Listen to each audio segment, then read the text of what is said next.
مفتی محمد یوسف قاسمی کے بیانات کو سننے کے لیے دا اسلامک ہارٹ چینل کو سبسکرائب کریں۔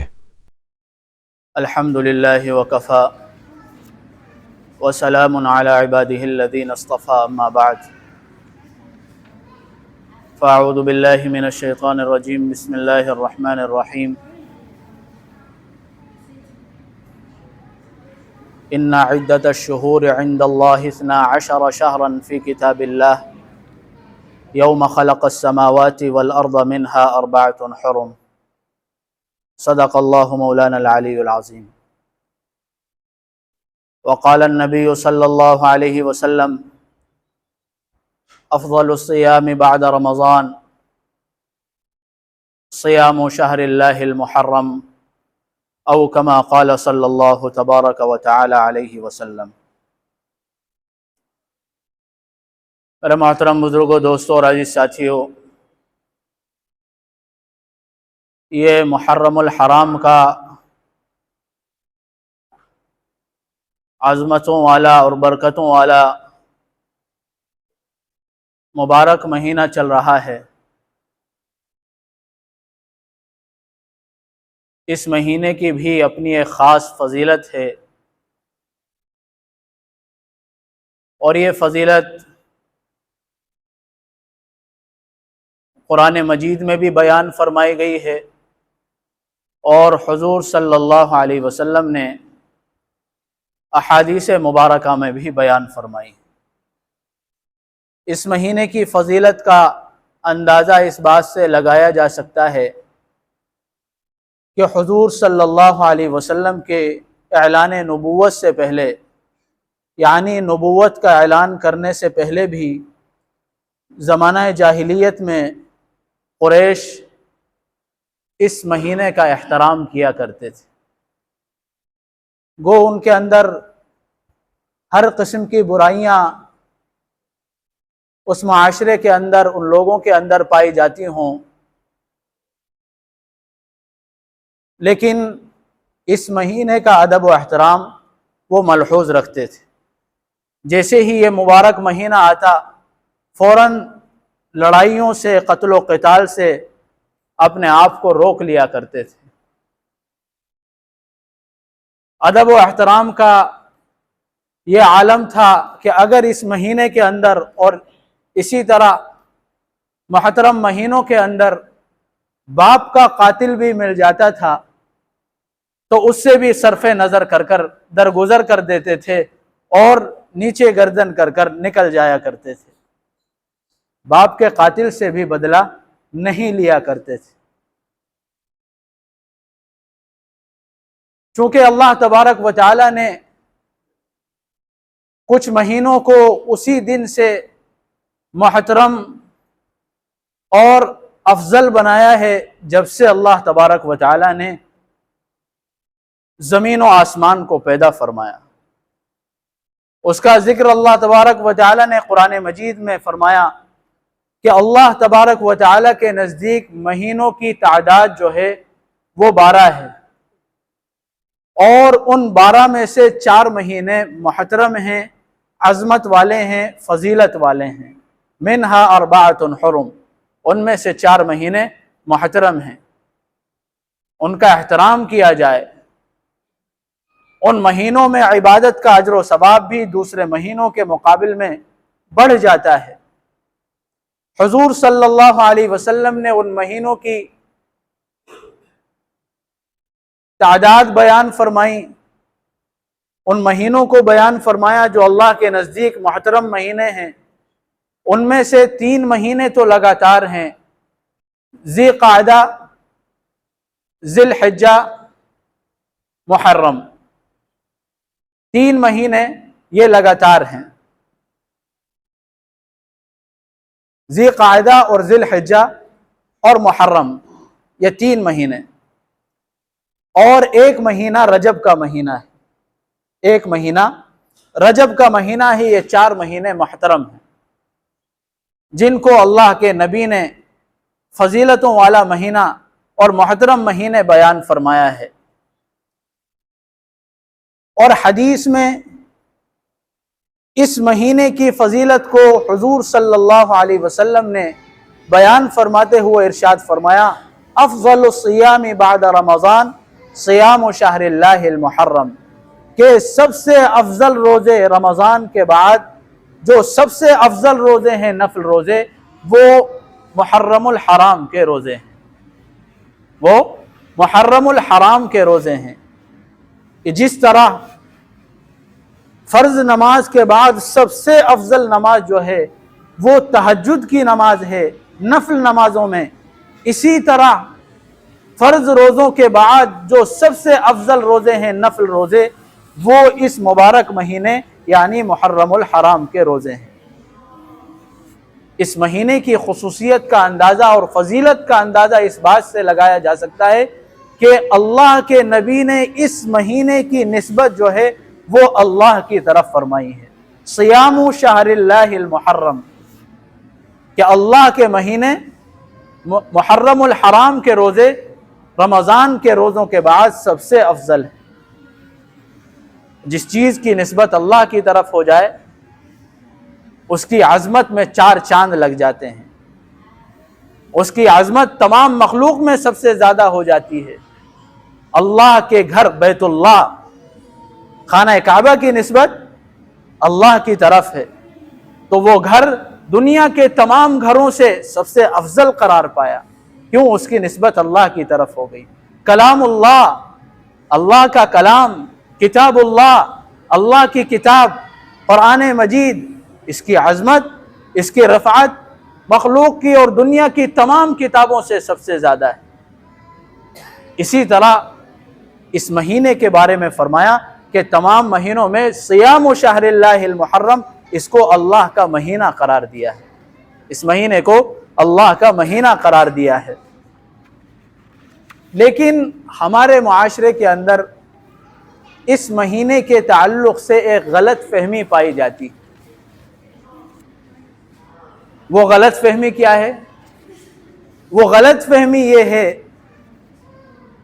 کہ اس مہینے کو جو افضل اور محترم سمجھا جاتا ہے وہ اس وجہ سے سمجھا جاتا ہے کہ اس مہینے کے اندر نواسہ رسول سیدنا حضرت حسین رضی اللہ عنہ کی مظلومانہ اور المناک شہادت کا واقعہ پیش آیا، اس لیے اس مہینے کی عظمت دوسرے مہینوں سے زیادہ ہے۔ یہ ایک غلط فہمی ہے جو ہمارے معاشرے کے اندر پائی جاتی ہے۔ حالانکہ اس مہینے کو تو اللہ تبارک و تعالی نے اسی وقت سے افضل قرار دیا ہے جب سے اللہ نے زمین و آسمان کو پیدا فرمایا ہے، اور حضور صلی اللہ علیہ وسلم نے اس مہینے کی فضیلت کو اس وقت بیان فرمایا جبکہ سیدنا حضرت حسین رضی اللہ عنہ پیدا بھی نہیں ہوئے تھے۔ اس وقت سے اس مہینے کی عظمت اور فضیلت مقرر ہے اور چلی آ رہی ہے، لیکن اس کی نسبت جو ہے غلط فہمی یہ پائی جاتی ہے کہ اس کی حضرت حسین رضی اللہ عنہ کی شہادت کی وجہ سے اس مہینے کو افضل اور محترم قرار دیا گیا ہے۔ حالانکہ اللہ تبارک و تعالی نے جو شریعت مطہرہ ہے، مذہب اسلام ہے، اس کو حضور صلی اللہ علیہ وسلم کی زندگی میں مکمل فرما دیا۔ آپ صلی اللہ علیہ وسلم کی حیات طیبہ میں دین کو مکمل فرما دیا، اور حضرت حسین رضی اللہ عنہ کی شہادت کا واقعہ جو پیش آیا ہے وہ حضور صلی اللہ علیہ وسلم کی وفات کے 50 سال کے بعد پیش آیا ہے۔ کتنے سال کے بعد؟ 50 سال کے بعد حضرت حسین رضی اللہ عنہ کی شہادت کا واقعہ حضور صلی اللہ علیہ وسلم کی وفات کے بعد پیش آیا۔ جب دین پہلے ہی مکمل ہو گیا، حضور کی حیات میں، حضور کی زندگی میں مکمل ہو گیا، تو اب یہ سمجھنا کہ حضرت حسین رضی اللہ عنہ کی شہادت کی وجہ سے اس مہینے کو افضل اور محترم قرار دیا گیا، یہ بات درست نہیں، یہ بات درست نہیں ہے۔ اگر کسی بڑے آدمی کی موت، کسی بزرگ آدمی کی موت، کسی بڑے صحابی کی موت کو کسی مہینے کے افضل اور محترم ہونا قرار دیا جائے تو سیدنا حسین رضی اللہ عنہ سے پہلے کتنے صحابہ کرام کی شہادت ہوئی، کتنے صحابہ کرام کی شہادت ہوئی۔ آپ سے پہلے اسی مبارک مہینے میں، جیسے پہلے جمعے میں بیان کیا، حضرت عمر رضی اللہ عنہ کی شہادت کا المناک واقعہ پیش آیا، اور حضرت عمر رضی اللہ عنہ کے بعد حضرت عثمان رضی اللہ عنہ کی شہادت کا المناک واقعہ پیش آیا، اور ان کے بعد سیدنا علی رضی اللہ عنہ کی شہادت کا واقعہ پیش آیا۔ تو ان تمام کی شہادت کے واقعہ، جو رمضان المبارک میں حضرت علی رضی اللہ عنہ کی شہادت ہوئی، ذی الحجہ کے مہینے میں حضرت عثمان رضی اللہ عنہ کی شہادت ہوئی، محرم الحرام کے مہینے میں حضرت عمر رضی اللہ عنہ کی بھی شہادت ہوئی، تو ان کے واقعات کی وجہ سے کسی مہینے کو محترم اور افضل نہیں قرار دیا جاتا، تو کیوں حضرت حسین رضی اللہ عنہ کی شہادت کی وجہ سے اس مہینے کو محترم اور افضل قرار دیا جائے؟ نہیں، اس مہینے کی عظمت اور ادب و احترام اس وقت سے ہے جب سے اللہ تبارک و تعالی نے آسمان و زمین کو پیدا فرمایا ہے۔ اس مہینے میں کیا کرنا چاہیے، کن اعمال کو کرنا چاہیے، کن اعمال سے اللہ تبارک و تعالی خوش ہوتے ہیں، اور کن اعمال کے کرنے کی وجہ سے اللہ ناراض ہوتے ہیں، ان اعمال کو ہمیں جاننا چاہیے۔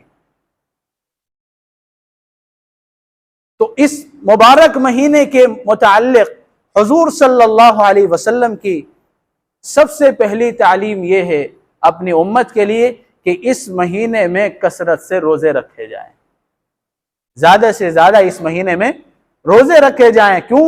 اس لیے کہ اللہ کے نبی نے بیان فرمایا کہ رمضان کے بعد جو نفل روزوں میں سب سے افضل روزے ہیں وہ محرم الحرام کے روزے ہیں۔ اس لیے ایک تعلیم تو اس مبارک مہینے سے متعلق یہ ہے کہ اس مہینے میں کثرت سے روزے رکھے جائیں۔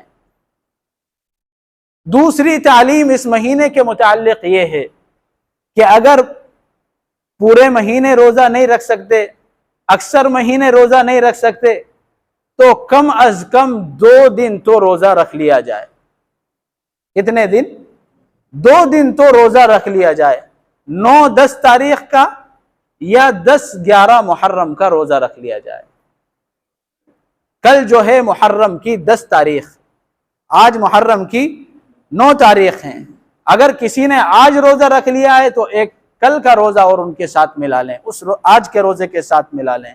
اگر آج کوئی نہیں رکھ پایا ہے تو ایک روزہ کل کا اور ایک روزہ پرسوں، یعنی ہفتہ اتوار، یہ 2 دن کے روزے رکھ لیں۔ یعنی اللہ کے نبی کی طرف سے امت محمدیہ کو ایک بہت بڑا آفر ان روزوں کے متعلق دیا گیا ہے۔ ان روزوں کے متعلق 2 روزوں سے متعلق دیا گیا ہے۔ وہ کیا آفر ہے؟ ہم سب کی خواہش یہ ہوتی ہے کہ اللہ ہماری مغفرت فرما دے، ہمارے گناہوں کو معاف فرما دے۔ ہر ایمان والے کی تمنا اور ہر ایمان والے کی آرزو یہ ہوتی ہے۔ حضور صلی اللہ علیہ وسلم نے ان روزوں کے متعلق ارشاد فرمایا، وَصِيَامُ يَوْمِ عَاشُورَا احتسب علی اللہ ان یکفر السنة التي قبلہ۔ فرمایا کہ محرم الحرام کے 10ویں تاریخ کو روزے سے متعلق میں اللہ تبارک و تعالی سے امید کرتا ہوں، قوی امید کرتا ہوں کہ اللہ تبارک و تعالی اس روزے کی برکت سے 1 سال پہلے کے صغیرہ گناہوں کو معاف فرما دیں گے۔ 1 سال پہلے کے صغیرہ گناہوں کو معاف فرما دیں گے۔ کبیرہ جو گناہ ہیں وہ تو توبہ کے ساتھ ہی معاف ہوتے ہیں۔ جتنی بھی احادیث میں گناہوں کی معافی کا ذکر ہے وہ صغیرہ گناہوں سے متعلق ہیں۔ البتہ اگر کوئی انسان، کوئی ایمان والا گناہ کبیرہ کے اندر مبتلا ہے تو اس کے لیے توبہ کا کرنا شرط اور ضروری ہے۔ تو کتنا بڑا آفر ایک ہمارے لیے، امت محمدیہ کے لیے حضور صلی اللہ علیہ وسلم نے دیا ہے کہ ان 2 روزوں کے وجہ سے اللہ تبارک و تعالی پورے گزشتہ 1 سال کے صغیرہ گناہوں کو معاف فرما دیں گے۔ اس لیے ان 2 روزوں کے رکھنے کا اہتمام کرنا ہے۔ کل کا روزہ رکھ لیں اور پرسوں کا روزہ رکھ لیں، 10-11 کا روزہ رکھ لیں۔ ان روزوں کے پیچھے ان کا بیک گراؤنڈ کیا ہے، کیوں روزہ رکھنے کی تعلیم حضور صلی اللہ علیہ وسلم کی طرف سے فرمائی گئی ہے۔ چونکہ حضور صلی اللہ علیہ وسلم رمضان کے روزے فرض ہونے سے پہلے عاشورہ کا روزہ رکھتے تھے۔ قریش بھی، جیسے کہ میں نے پہلے عرض کیا کہ زمانہ جاہلیت میں اس مہینے کا ادب و احترام کرتے تھے، اور وہ بھی اس دن کا روزہ رکھتے تھے، یعنی 10 محرم الحرام کا روزہ زمانہ جاہلیت سے چلا آ رہا تھا۔ اور حضور صلی اللہ علیہ وسلم بھی رمضان کے روزے فرض ہونے سے پہلے اس روزے کو رکھا کرتے تھے، اور صحابہ کرام کو بھی تاکید فرمایا کرتے تھے۔ بعض روایات سے تو یہ معلوم ہوتا ہے کہ رمضان کے روزہ فرض ہونے سے پہلے محرم کے 10ویں تاریخ کا روزہ فرض تھا، لیکن جب رمضان کے روزے فرض ہو گئے تو حضور صلی اللہ علیہ وسلم نے فرمایا جو چاہے محرم الحرام کا 10ویں تاریخ کا روزہ رکھے اور جو چاہے روزہ نہ رکھے۔ پھر اس کے بعد جب حضور صلی اللہ علیہ وسلم مکہ مکرمہ سے مدینہ المنورہ ہجرت فرما کر تشریف لائے تو وہاں پر یہود کو بھی دیکھا، یہود مدینہ کو دیکھا کہ وہ بھی اس دن روزہ رکھتے ہیں، وہ بھی 10ویں تاریخ کو روزہ رکھتے ہیں۔ تو حضور صلی اللہ علیہ وسلم نے ان سے دریافت فرمایا کہ تم اس دن روزہ کیوں رکھتے ہو؟ تو انہوں نے جواب دیا کہ اس دن میں اللہ تبارک و تعالی نے موسیٰ علیہ السلام اور بنی اسرائیل کو فرعون کے ظلم و ستم سے نجات عطا فرمائی تھی، تو اس کے شکرانے میں حضرت موسیٰ علیہ السلام نے اس دن روزہ رکھا تھا، اس لیے ہم بھی اس دن روزہ رکھتے ہیں، اس لیے ہم بھی اس دن روزہ رکھتے ہیں۔ حضور صلی اللہ علیہ وسلم نے ارشاد فرمایا نحن احق بموسیٰ منکم، ہم تم سے زیادہ موسیٰ علیہ السلام کے قریب ہیں، زیادہ حقدار ہیں اور ان سے زیادہ قریب ہیں۔ تو چنانچہ حضور صلی اللہ علیہ وسلم نے اس دن روزہ رکھا اور صحابہ کرام کو بھی روزہ رکھنے کا حکم فرمایا۔ 10 تاریخ کو روزہ رکھنے کا، خود بھی روزہ رکھا اور صحابہ کرام کو بھی روزہ رکھنے کا حکم فرمایا۔ اب صحابہ کرام کے ذہن میں ایک بات آئی، وہ بات یہ کہ اس دن ہم بھی روزہ رکھتے ہیں اور یہود بھی روزہ رکھتے ہیں، تو ایک طرح سے ہماری ان سے مشابہت ہو رہی ہے، ہماری ان سے مشابہت ہو رہی ہے، برابری ہو رہی ہے ایک طرح سے، کہ جو کام وہ کر رہے ہیں وہ کام ہم بھی کر رہے ہیں۔ چنانچہ صحابہ کرام نے حضور صلی اللہ علیہ وسلم سے عرض کیا کہ یا رسول اللہ اس دن کی تو وہ بھی تعظیم کر رہے ہیں اور اس دن یہود بھی روزہ رکھ رہے ہیں اور ہم بھی روزہ رکھ رہے ہیں، ایک طرح سے مشابہت ہو رہی ہے دونوں کی، اسلام اور مسلمانوں کی یہود سے مشابہت ہو رہی ہے۔ تو حضور صلی اللہ علیہ وسلم نے ارشاد فرمایا اگر میں آئندہ سال زندہ رہا تو میں اس روزے کے ساتھ ایک روزہ اور ملاؤں گا، یا تو 9-10 یا 10-11 کا روزہ رکھوں گا۔ تو حضرت ابن عباس رضی اللہ عنہ فرماتے ہیں کہ اگلا سال آنے نہیں پایا تھا، حضور صلی اللہ علیہ وسلم اس دنیا سے رخصت ہو گئے، لیکن حضور صلی اللہ علیہ وسلم کی منشا یہ تھی کہ یہود کی مخالفت کی وجہ سے، چونکہ وہ بھی روزہ رکھ رہے ہیں ہم بھی روزہ رکھ رہے ہیں، ان کی مخالفت کی وجہ سے عاشورہ سے ایک دن پہلے روزہ رکھا جائے یا ایک دن بعد روزہ رکھا جائے، 2 دن کے روزے رکھے جائیں تاکہ یہود کی مخالفت ہو جائے۔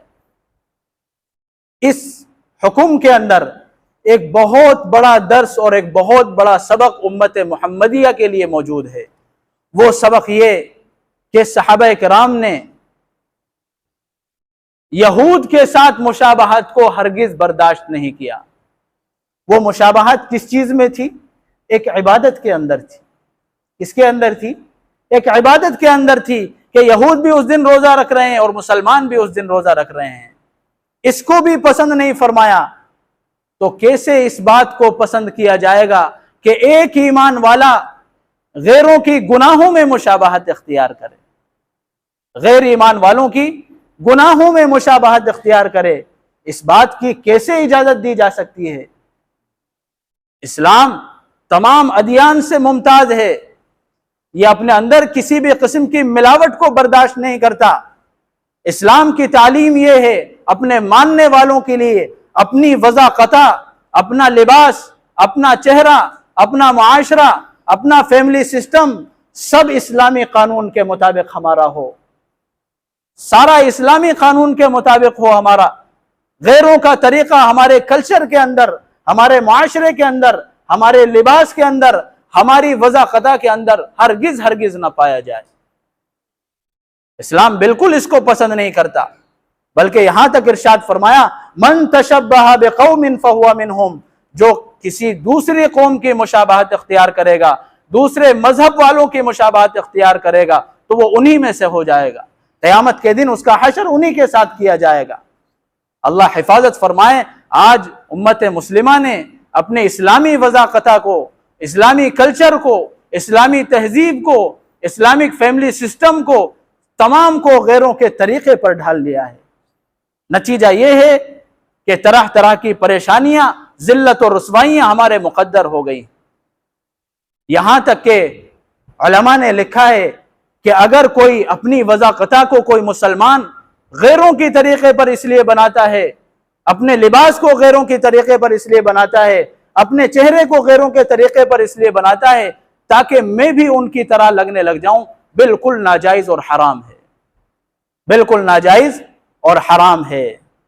ہاں اگر یہ نیت نہیں ہے لیکن انہی کی طرح ہیئت اختیار کرتا ہے تو فرمایا کہ سخت قسم کا گناہگار ہوگا، سخت قسم کا گناہگار ہوگا۔ ہرگز اسلام اس کی اجازت نہیں دیتا۔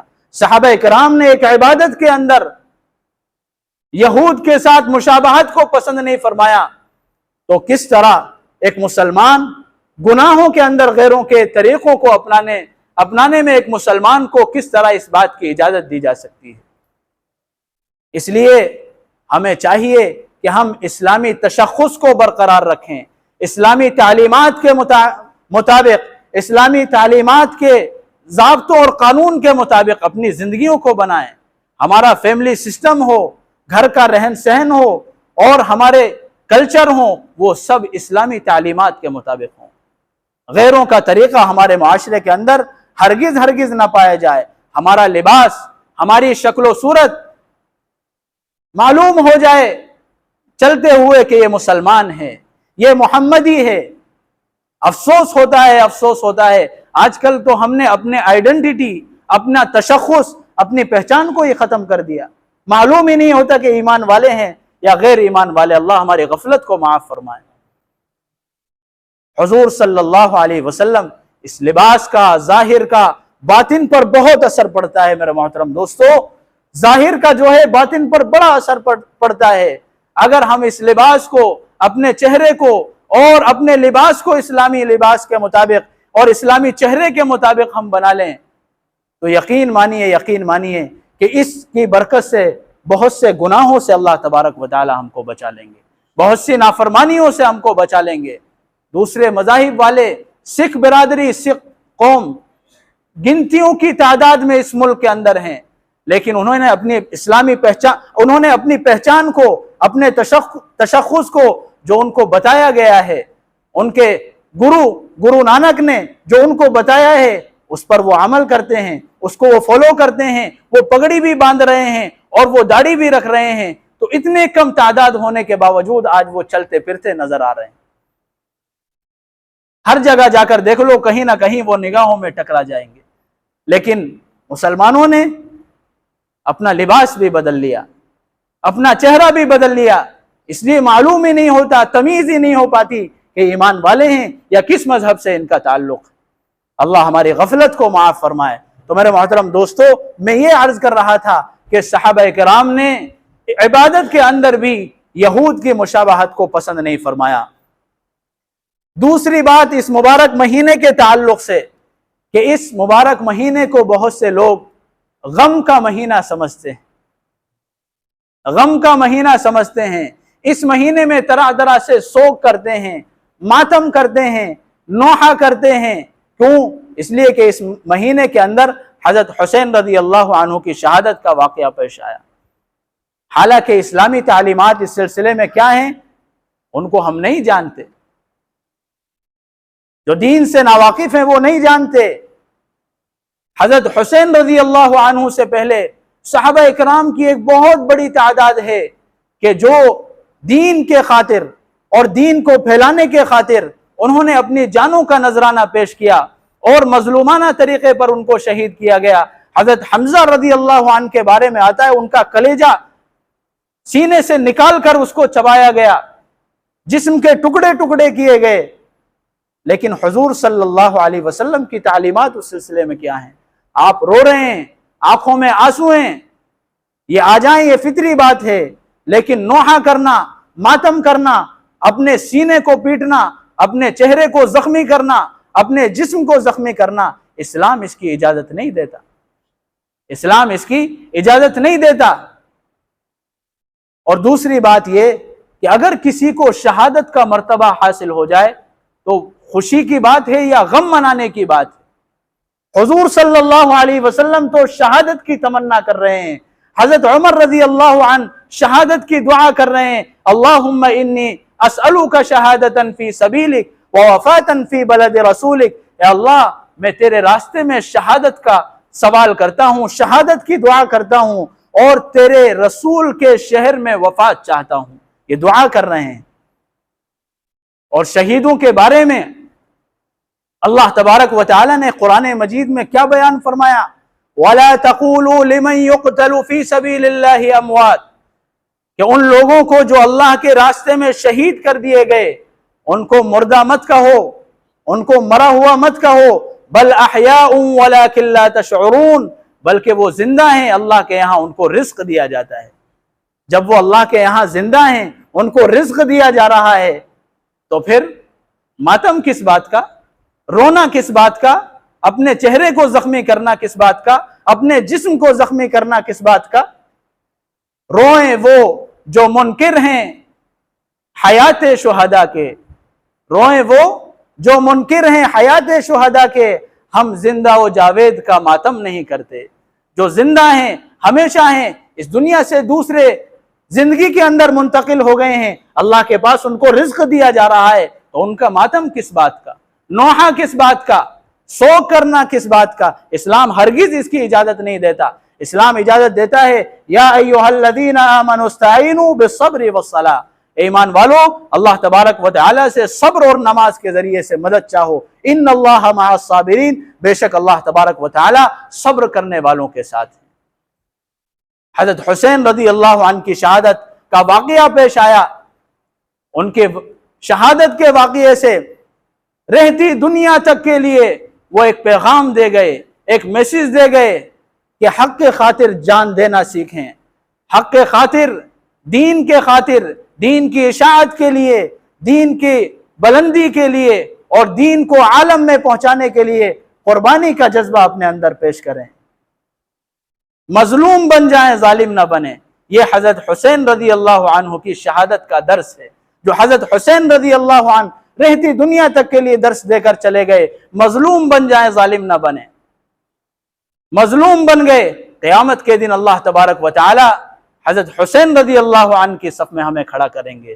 ظالم بن گئے تو ایسا نہ ہو کہ کہیں یزید کی صف میں ہمارا شمار ہو جائے کہ جس نے ظالمانہ طور پر حضرت حسین رضی اللہ عنہ کو قتل کروایا، شہید کروایا، کہیں ایسا نہ ہو ظالم بن کر ہمیں ان کے صف میں کھڑا ہونا پڑے۔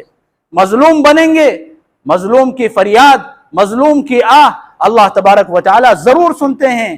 آج دیکھیے حضرت حسین رضی اللہ عنہ کو دنیا سے تشریف لے جائے ہوئے سینکڑوں سال گزر گئے، لیکن آج بھی دنیا ان کو یاد کر رہی ہے، ان کا نام زندہ ہے، ان کا کام زندہ ہے۔ کیوں؟ اس لیے کہ مظلوم اس دنیا سے رخصت ہوئے، اور دنیا لعنت کر رہی ہے قتل کرنے والوں پر، ابن زیاد پر لعنت کر رہی ہے، یزید پر لعنت کر رہی ہے۔ کیوں؟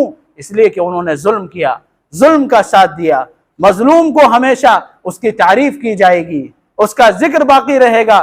ظالم جو ہے اس کے نام کے ساتھ، اس کی موت کے ساتھ اس کا نام بھی مٹ جائے گا، اس کا نام بھی ختم ہو جائے گا، دنیا اس کو بدترین طریقے سے یاد کرے گی، اور جو مظلوم ہوگا لوگوں کی زبانوں پر اس کی تعریف ہوگی۔ جس طرح حضرت حسین رضی اللہ عنہ کی تعریف قیامت تک کے لیے باقی رہے گی۔ اللہ تبارک و تعالی ہم سب کو دین پر استقامت نصیب فرمائے، دین کی صحیح سمجھ ہم سب کو عطا فرمائے۔ جس طرح حضرت حسین رضی اللہ عنہ نے دین کے خاطر مظلومانہ شہادت حاصل کی، اللہ تبارک و تعالی ہمارے اندر بھی دین کا وہ جذبہ پیدا فرمائے۔ وآخر دعوانا ان الحمد للہ رب العالمین۔